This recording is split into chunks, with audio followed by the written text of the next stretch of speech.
नमस्कार। आज हम छोटे बच्चों को पालने के नियम बताएंगे। कफ के प्रभाव में छोटे बच्चे बहुत रहते हैं। कफ के प्रभाव में जो बच्चे हैं उनके खान पान में दूध सबसे आवश्यक है। बिना दूध के बच्चों का जीवन नहीं। दूसरी चीज़ आवश्यक है मक्खन और घी, तेल।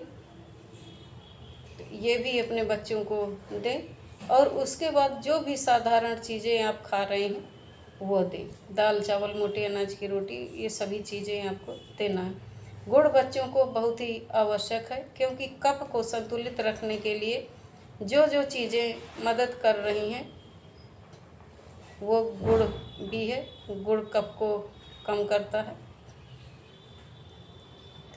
घी, देसी गाय का दूध, मट्ठा, दही, मक्खन है, गुड़ है, ये सब कफ को संतुलित करने में मदद करती हैं।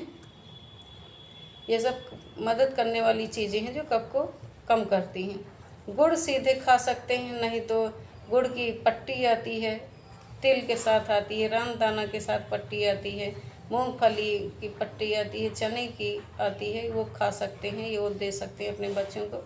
बच्चों के दैनिक डाइट में प्रतिदिन ये चीज़ें रहनी चाहिए। गुड़, तिल, मूंगफली, ये सब चीज़ें कफ को संतुलित करने में मदद करती है। जैसे हम कहते हैं भारी चीज़ें, तो भारी चीज़ें बच्चों को ज़रूर देना चाहिए।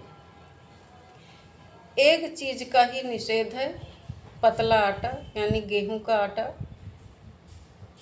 फ़ायदेमंद है, लेकिन जो मैदा आता है वो मैदा बहुत नुकसानदायक है। इसलिए मैदा बच्चों को नहीं देना है। मैदे की बनी चीज़ें भी नहीं देना है।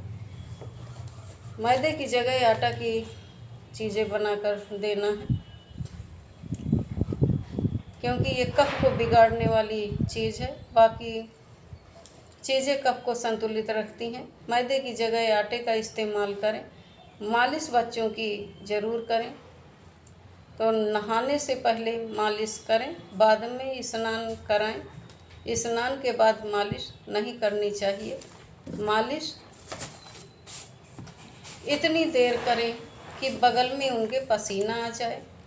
तो जब बगल में पसीना आ जाए तब बच्चे की मालिश बंद कर दें। यदि कुछ बच्चों के बगल में पसीना ना आए तो उनके माथे में आ जाता है, तो माथे में आ जाए तो मालिश रोक दें। मालिश के बाद स्नान कराएं। अब स्नान में वही चीज़ें इस्तेमाल करें जो कफ को कम करती हैं। तो कफ को कम करने में है चने का आटा, दूसरी चीज़ है चंदन की लकड़ी का पाउडर, और मोटा आटा जैसे गेहूं का या कोई भी आटा, मसूर की दाल का आटा, मूंग की दाल का आटा, ये सब कफ को कम करने वाली चीज़ें हैं। तो बच्चों का स्नान इन्हीं से कराएं, यानी उपटन बना लें तो बच्चों को लगा सकते हैं, जिससे कफ कम रहे। लेकिन साबुन ना लगाएं, क्योंकि साबुन में कास्टिक सोडा रहता है जो कफ को बढ़ाता है। उपटन बना के रखें और लगाएं। इन्हीं से स्नान कराएं। मोटा अनाज खिलाएं। शाम के समय बच्चों का पित्त बढ़ता है 12 से 4 के बीच में, तो उनको घी से बनी चीज़ें खिलाएं।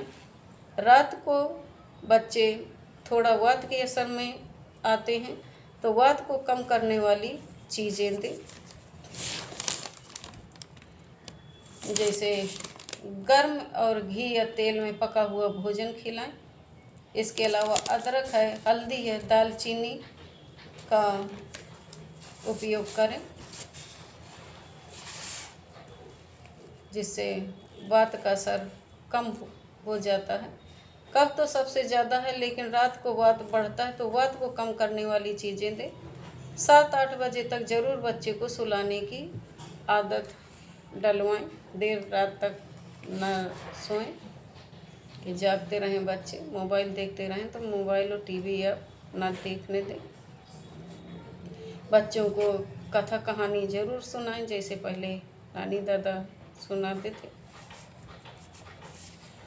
कि सुनते सुनते सो जाएं, इस तरीके के सुनाएं। ऐसी कहानी सुनाएं कि कल्पनाशीलता के साथ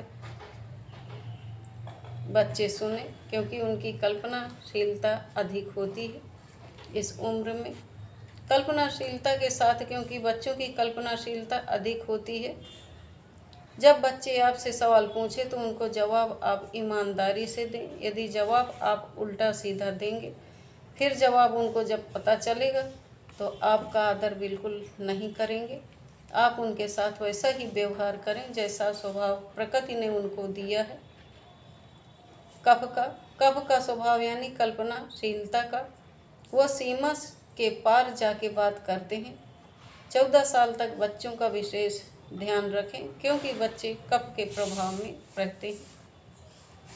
आप करें और अपने बच्चों का ध्यान दें, जिससे उनकी ग्रोथ भी अच्छी होगी, विकास भी अच्छा होगा मस्तिष्क का। धन्यवाद। वीडियो अच्छी लगी हो तो लाइक करें, शेयर करें, कमेंट करें, सब्सक्राइब करें।